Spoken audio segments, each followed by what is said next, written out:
All right, y'all, we back with another video. So today we are going to be doing another showcase off of one of the characters that did get buffed. One of those characters being Green Nanami. So he was all right before his buffs, but his issue was that he did have kind of low damage multipliers. He had a high ultimate gauge and basically an auto skill, which was practically useless, which only activated after the 9 turns, and it only lasted for like one turn. One time. It was really bad. But now I'd say he's probably a very great DPS. I'd say arguably slightly better than Green G, like the Green UG, until they both get their SP buff, in which UG becomes an absolute monster and then outclasses Nanami in every shape or form. But until then, you know, they'll kind of be like on even terms. I'd say you kind of would just decide if you need someone who can do AoE damage or if you need someone who can do single target damage. That would be kind of the only difference between these two in those regards, right?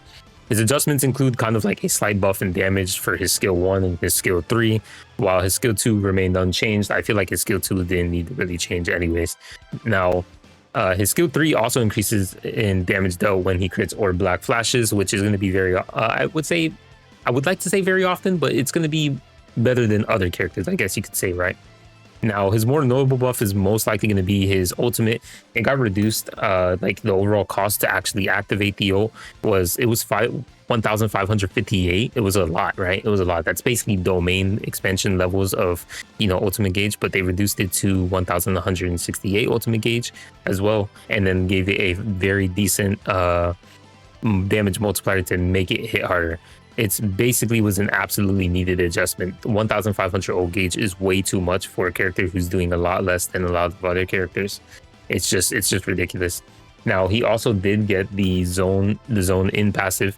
So for when Nanami, when he black flashes, he gets a 200% increased black flash rate for 4 turns and recovers his cursed energy by 5.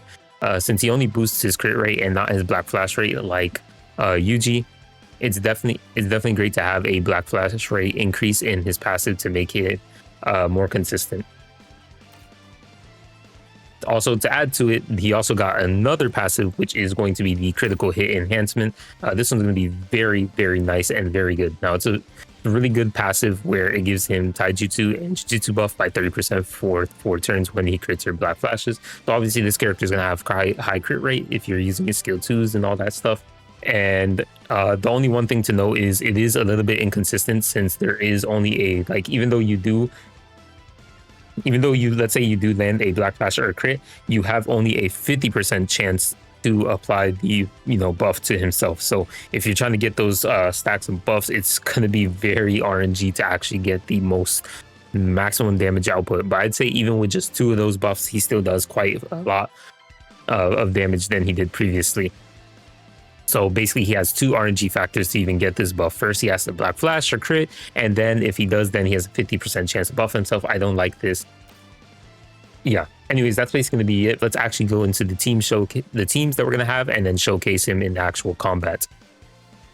So as per usual, we are going to have the 2 formula, you know, with the normal team, and then of course the nuking team. So the first team that we have here is going to have Yaga, Momo, and Yuki. Obviously, these are going to be our buffs and supports utilities, and we're going to have Unity on them, Almost Archery Lesson, and then obviously the UG memory on Yuki to kind of get him to die so we can move on to the next character. Then for Nanami, he's going to be having this Nanami memory right here. We'll follow you, Mr. Nanami. This gives him crit rate increase for 3 turns, while also increasing his physical, you know, technique increase to all allies for 3 turns when you land a crit. So this is going to be very nice, very consistent in outputting as much damage as possible. You're going to be relying on his crits to increase your damage, you know, tenfold. I say tenfold, but it's not tenfold. Let me just show these skill levels real quick. So let's just have that popped out real quick so you can kind of just see where we're at with the skill levels. So that's the skill levels on our normal team. Let's move on to the nuke team. So we have Domain Megami. Obviously, he's very good for setups when you're trying to showcase nuke damage. We're going to have Panda Memory to charge his ult. We're going to have Yaga again to buff.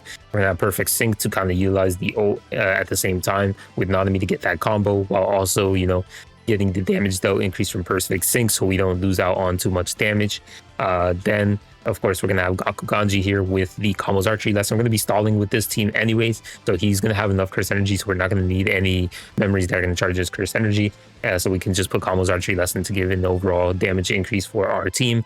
Then we're going to have Nanami here, again, the star of the show with this memory here. This is going to be the Saki memory that came out with Saki, obviously. It's going to be the chosen path, which gives you 75% Ya attribute, which damage still. Obviously, he's of the Ya attribute because he's green. We don't really care too much about the bottom part because that's probably not going to be able to apply. And yeah, same with this part. We don't really care about that. We're just getting the Ya damage attribute increase. Without further ado, let's actually go into the showcase. All right, so we're here on EX4. This is usually the best place to kind of showcase greens when we're doing a normal team showcase. So let's get right on with it. First up, we're just going to use Unity and start buffing with Yaga. We're going to skill 2 with our Momo here. And then we're going to use skill 3 on our Yuki. And here we're just going to buff with our Nanami to increase his crit rate and his break damage. And then the next following turn, we'll probably just do some damage.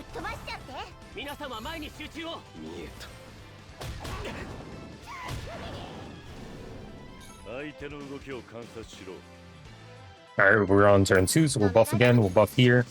We'll skill 1. And then I guess we could buff here, and then this will kind of kill off our Yuki, and then Gakuganji will come in, right? I feel like maybe we don't need to do that. We could just kind of stall a little bit, huh? And 334k. Okay, Yuki's dead. Not bad. We'll buff one more time because we're going to stall for quite a bit. Hit him with another skill 3.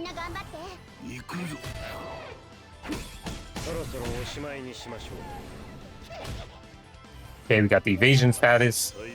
We'll just attack normally here. Hit him with another skill 3.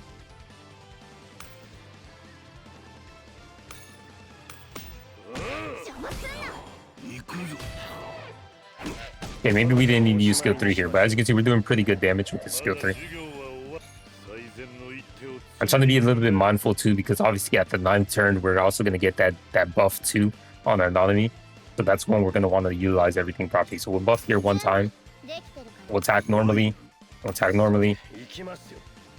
And then here we'll just attack normally too with our Nanami. This should be enough, I think, to kill one off. We'll do one at a time.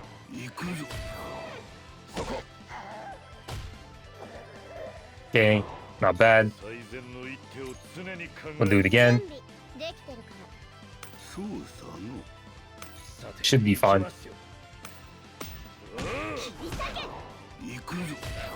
And dead. Got a crit, which is nice. We lost all our evasion on Momo, which is a little bit more risky, but that's fine. Just do this, this, and this, and this. So we're going to definitely have to stall a couple turns when we do go into the final stage, which is fine. Honestly, I prefer if the Bibs here too. Oh, wait, he didn't. Got another crit rate increase. Like the crit rate increase buff. Alright, so now this is going to be obviously the important part where we're going to be attacking the boss. And yeah, this is where all the damage is going to happen. This is where we're going to start getting attacked, all that bad stuff. Alright, so first things first, we're just going to start obviously spamming our Yaga buffs. We don't need to spam anything else. We just do Yaga buffs here. Literally, just Yaga buffs. We don't need Unity either because we're not going to be ulting just yet. So Yaga buffs. Here, I mean, I guess we could buff all 4 turns, huh? Yeah, let's just do that. We can just buff all 4 turns. And then we'll start debuffing the enemy too. So we're going to need to debuff them for 4 turns. So just as many times as we're going to do the Yaga buffs, we're going to do for the Gakuganji debuffs. Right? And then for Nanami, we are just going to be using, you know, skill 2 here. We're going to use it 2 times, and then we're going to start going into his skill 3, do some damage on that, and then we're just going to hit with our ultimate.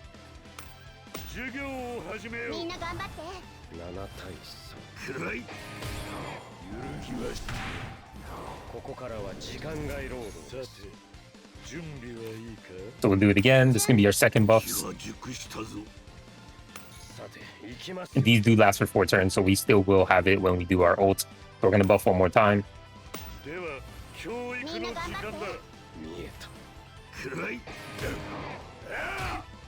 Okay, they keep hitting our Yaga, which is obviously not good.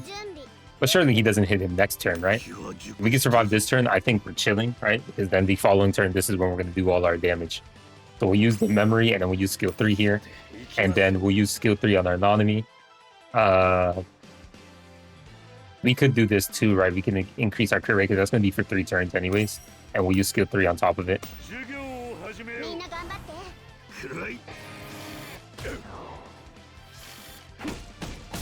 Oh, and we broke him. As you can see, we did a bunch of break damage. Literally broke him in one single turn. Here, we should be getting our final stacks of buffs. So we're going to buff here. We're going to buff and use Combo's archery lesson. We're going to use, obviously, skill 3 on our Gakuganji. And then last but not least, we're going to ult with our Nanami. Now, we're just going to check out our buffs real quick. So we have one buff active. We have the crit rate active. We have the damage, break damage dealt through skills active. We have, of course, the curse technique, nerve physical 2, nerve physical here, damage dealt from Momo. As you can see, we're going to have 4 of the buffs active. And then obviously we're going to have the 2 buffs actives from Momo, obviously with this turn coming in. And then obviously we have all these debuffs from Gakuganji active on the boss. We have 1 set, 2 set, 3 set, and the 4th set is going to be this turn. So yeah, we're going to be able to see how much damage he does with his ult. And then the following turn will just kind of like kill the boss off, right?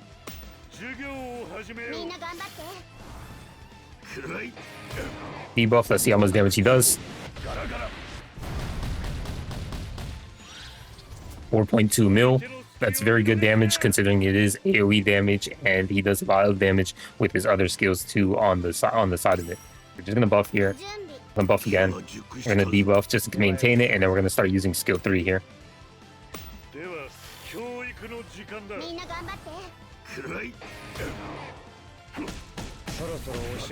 And as you can see, he did like another 2 mil, I think, just from using his skill 3. So he does quite a bit of damage in succession. He has that high crit rate. As you can see, he was constantly buffing himself with the memory that we had equipped on him because he kept critting and all that stuff. And he's very nice now. Very, very nice. So yeah, that's going to be the regular team. Let's move on to the nuke team to show how much damage we could do overall in one singular turn. All right, so we're here on the nuking team. So I just figured normally what I usually do when it comes to the nuking showcase, I just wait until the final turn and just showcase all that. But I felt like we should showcase the previous things because, you know, Nanami does have a very good break damage, and I did want to kind of showcase the break damage that he can do to an enemy, like in a singular turn. So that's what we're going to do. So we're going to use our ult here, obviously. We're going to use our skill 3 on our Gakuganji to debuff the enemy. Then we're going to start buffing with our Yaga. Then we're going to start buffing with our Nanami. We're going to buff 2 turns here. If we could get the stun off, that'd be good too. Okay, we got the stun off, not bad. So this is going to be the first turn of Shadow Garden. So we're going to use skill 1 here. We're going to debuff him again. We're going to buff again with Yaga. And then we're going to buff one more time with Nanami. Remember, first turn is Shadow Garden.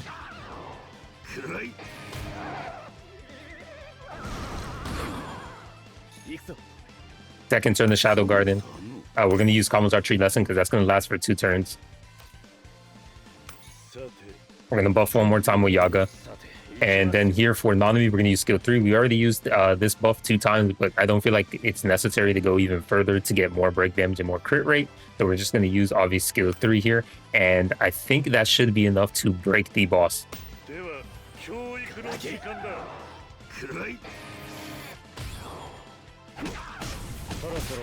Yeah, as you can see, he does a lot of break damage, like a lot. He literally broke that in 1 turn for setup even before you use his ult. That's very good, very strong, very powerful. We're going to use skill 1. We're going to use skill 3 on Gakuganji again. We're going to use perfect sync with the ult on Yaga. And then obviously we're going to use the memory, which is going to increase our attribute damage dealt. And while using our ultimate with our Nanami, and then we're going to see what kind of numbers that he's going to be able to put up. I'll show the buffs all again just so you can see. So we have 1, 2, and then we have 3. Obviously, we're not going to get the 4th one because we're going to use the ult. And then, you know, we obviously have the crit rate increases to himself and the break damage increases and all that good stuff. And then obviously we're going to have all the debuffs on the enemy, so we'll show that real quick. 3 debuffs obviously from Megami, and then going to have debuffs from Gakuganji, 4 of those. Obviously this turn we're going to get the other one. Same with the 3rd debuff from Megami, and yeah. Let's just go right on along with it and see how much damage he can output now.